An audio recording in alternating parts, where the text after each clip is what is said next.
In this, our final nugget on project risk management, our focus is on the day-to-day management of the risks as our project delivers.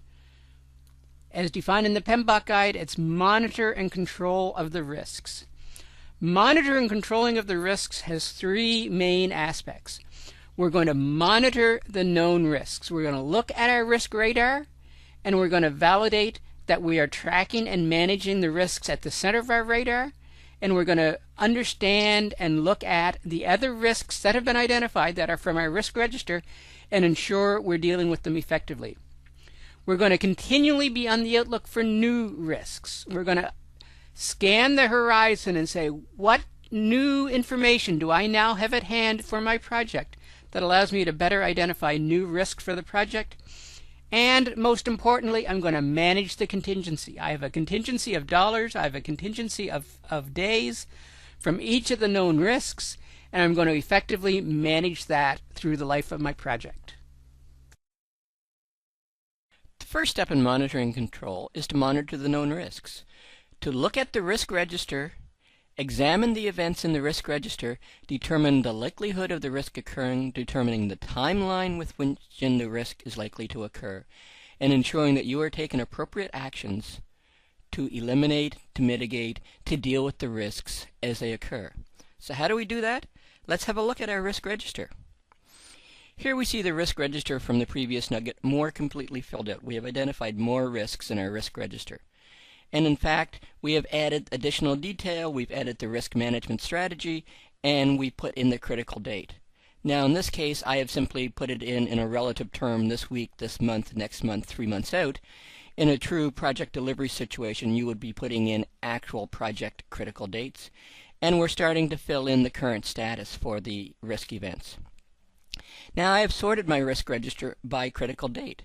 I see that I have the events that are likely to occur, that need to be monitored immediately at the top, and then as we go down the risk register, we're seeing the events are getting further and further out in our project timeline. So we need to focus on the top events in our risk register. So this week, we have to deal with inadequate training. We see its probability is medium. The risk management strategy is to mitigate. And currently it's not an issue. So it looks like we might get lucky on this one, that the inadequate training issue may disappear, and hopefully in the very near future we will be able to eliminate that risk from our risk register and saying the critical date has passed and we can eliminate the risk. The next one, staff availability, the impact is high. The management strategy is transfer. If we were to look at our detailed risk management plan, we would see something to the extent of, if we cannot get the staff we need to go out and hire a consultant, or we need to hire a temporary resource. It's looking like we need to take that action immediately, and the current status is 3 programmers not available. So it is about time to go out and deal with the issue and find those contract resources to bring in to ensure our project does not deal with a resource availability shortfall. Then we're looking at the ones on the near scope. The network capacity, continue to review. It's a medium, we're going to mitigate it, and sometime this month we're going to have to take action on this risk. As well, the programmer learning curve is a low, so we're not going to watch that one as diligently, but again, sometime this month we're going to have to deal with the fact whether we have a programmer learning curve or not, and in both of these instances we're continuing to review the situation. As we get further out on our timeline, the next month, increasing competition, medium accept, is increasing scrutiny. It's beginning to show up on our radar screen. We need to start to examine the impacts related to increasing competition to determine the impact it's going to have on our project. We have other very serious risk events. We have the interface incompatibilities as a high, and the business availability for training as a medium. But their timeline is substantially removed from the project, 3 months out and 6 months out. So at this point in time, we're actually not taking any active to-do risk management, but as the timeline moves and they move up on our risk register, we will begin to act on those. So if we go back to the activities related to monitoring the known risks, the key tool we have is our risk register.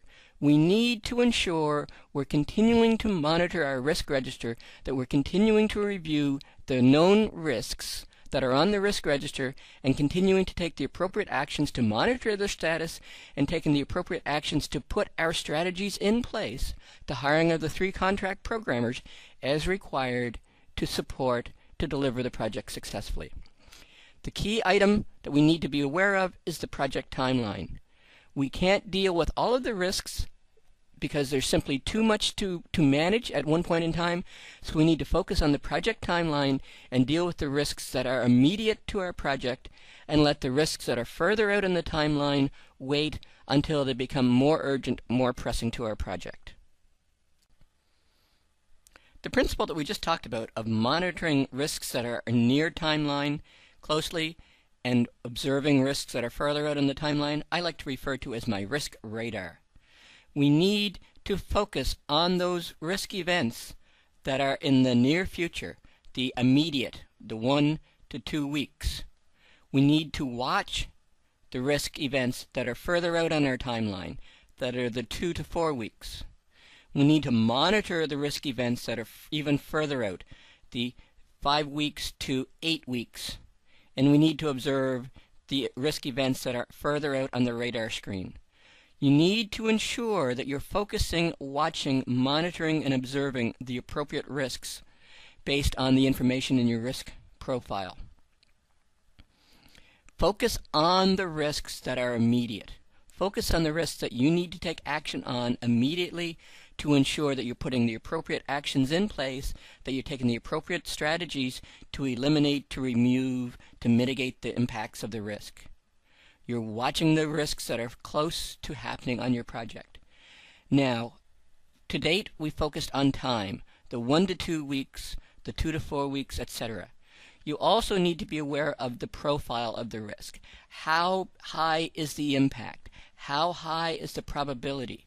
So if you have a risk event that's in the 2 to 4 week window, but it's a high probability and a high impact, that in fact is sufficient that you need to move it into the focus component to your risk radar. As a project manager, you need to be effectively managing the risk radar for your project to ensure that the high profile, high urgency, or immediate time frame risks are being carefully monitored and focused on by you, the project manager, but that you don't lose sight of the other risks and that they're still out there on the observe list. They're still on your risk register, and they're still items that you're going to deal with on an as required basis. Just because they're 8+ weeks out, they could still have actions happening against them that's going to change your impact, change your assessment of the risk. It may change the timeline. It may change the urgency. It may change the impact of the risk that's going to necessitate moving the risk in from the observe ring to the monitor, to the watch, or even to the focus. So don't get fixated on the focus. I want you to pay a lot of attention to the focus, but don't get so fixated on them that you ignore the other risks in your risk profile. You need to do careful risk management throughout while still ensuring that you're observing the principles of the risk radar, that you're not trying to take actions on the observes when action on the observes really provides no immediate value to your project. So as you can see, ongoing risk management is a multifaceted process. You need to be aware of the risk radar, you need to be aware of timelines, and you need to be aware of the profile for each individual risk, the urgency and the impact for the risk. You need to be monitoring, observing, watching all of the risks, and making sure that you're focusing your attention on the appropriate risks. And that's the key component to project risk management, the key component to monitoring and control. Focusing on the appropriate risks, focusing on the risks that you have the capacity to take action on, or focusing on the risks that you need to take action on immediately to ensure your project delivers successfully. Take the appropriate actions, put the contingencies in place, apply your mitigation strategies, apply your transference strategies to minimize the impact that the risk is going to have on your project. As important as it is to monitor the known risks, it's equally important during project delivery to watch for new risks. The original risk plan that you created during project planning was as complete and comprehensive as possible.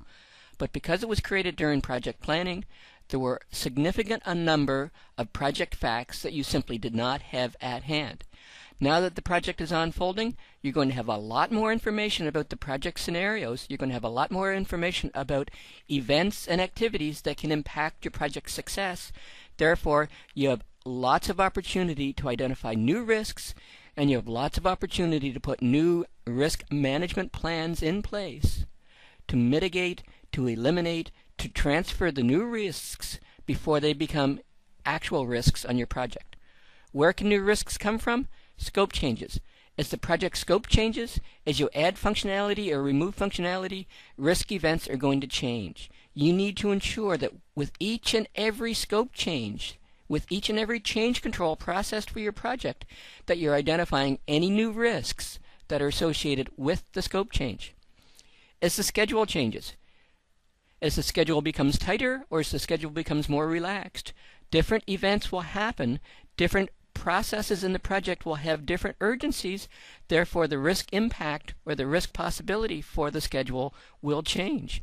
As the schedule changes, you need to reassess the impact for risks and take the appropriate actions. As the environment changes, an environment changes is multifaceted. It can be the technical environment for your project. It can be the competitive environment within which your business is operating. It can be the business environment. It can be changes to your project sponsor. It can be changes to the business environment. There are a large number of environmental changes that can have significant impact on the risk profile for your project, have significant impact to the events that you must be monitoring as a project manager to ensure that the project is being delivered successfully and that you're taking the appropriate proactive actions to minimize, to eliminate, to transfer risks. Ask your team. Your team are the people on the ground, in the know, that have precise information about the project. They will know whether a risk event has occurred. They will know whether new risks are being identified. When you identify new risks, you need to go through the complete planning process. You need to identify the risk. You need to identify the issues associated with the risk. You need to identify the contingency, the time, the schedule, the dollars. You need to develop a complete risk analysis for each new risk identified. You need to develop a risk management plan for the specific risk. You need to put the risk on the risk register. You need to put the risk on your risk radar. And where appropriate, based on the impact, the probability of the risk, the need for additional funding, the need for additional schedule allocations, you may need to go back to the sponsor, you may need to go back to the business to say, there is a new risk identified, we need to allocate an additional $5,000, or we need to allocate an additional week or 2 weeks worth of schedule contingency to ensure that we can deal with the risk proactively. Simply identifying new risks and saying, oh, there's something bad happening on the project, without going back to the business and telling the business about the risk impact, that you may need more money, you may need more schedule changes, is not doing a proper job of risk management. Managing the contingency is the most difficult part of risk management, the most difficult part of monitoring and control. We have defined our contingency into 3 buckets. We have the known risks. We have risk number 1 with a contingency of 5 days and $5,000. We have our unknown risks where we have a general contingency of 20 days and $25,000. And we have these unplanned deviations. Let's deal with managing the contingency one column at a time. So first we have the known risks. Risk number 1 has a contingency of 5 days and $5,000. It's critical as a project manager that you reserve those 5 days, that $5,000, specifically related to that risk event. If that risk event is going to occur in month 3 of your project, that 5-day contingency, that $5,000 of funding needs to be reserved, needs to be untouched until month 3 for the project, and the risk either materializes or the risk disappears. I want to stress this. preserve the contingency for your known risks until the risk event occurs. It's very tempting in week 1 of the project or month 1 of the project to say, I have a deviation.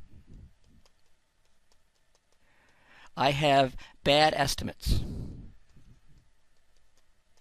I've lost 5 days. I've lost, coincidentally, $5,000 in project delivery funds. I'm going to simply start to consume my contingency as a result of bad estimates. Absolutely the wrong strategy to apply. If you have bad estimates, it's time to go back to the project plan. It's time to go back to the project sponsor and say, we've determined that we improperly estimated phase 1 for our project. We misestimated the number of business processes. We misestimated the amount of work to be done. Therefore, as a result of bad estimates, we need to go through and allocate additional time, additional funds to the project. That is a project occurrence that is really unrelated to risk, or maybe you had a risk event related to bad estimates, but in most instances you believe your estimates are as good and as realistic as possible, so that is simply a project delivery fact that needs to be dealt with, that you had bad estimates, that is totally unrelated to risk. You need to reserve each individual risk event, risk 1 through risk 15, the time allocated to each risk event independently, and only consume that time, those dollars associated with that risk event, when in fact the events around risk number 1 have happened. It's 3 months into your project, and you have in fact determined that risk number 1 has happened, and you deploy the time or you deploy the dollars, or better case, the risk has not happened and therefore you have extra funds available. But what about the general contingency? We've allocated 20 days, $25,000 of general contingency for the unknown risks. When you consume the general contingency is really at your discretion. You have this additional funds of 20 days, $25,000 to deal with unknown risks. If you truly consider bad estimates as an unknown risk, then you're within your rights to take that 5 days, $5,000, and apply it against the 20-day, $25,000 contingency, general contingency fund. However, you need to ensure that when you're using this 20-day, $25,000 of unknown contingency, that in fact you are truly applying it against risk events. And I would like to suggest that bad estimates are not a risk event. General contingency unknowns would deal with some other unknown, uncontemplated, unrealized issue that could result in project delivery challenges.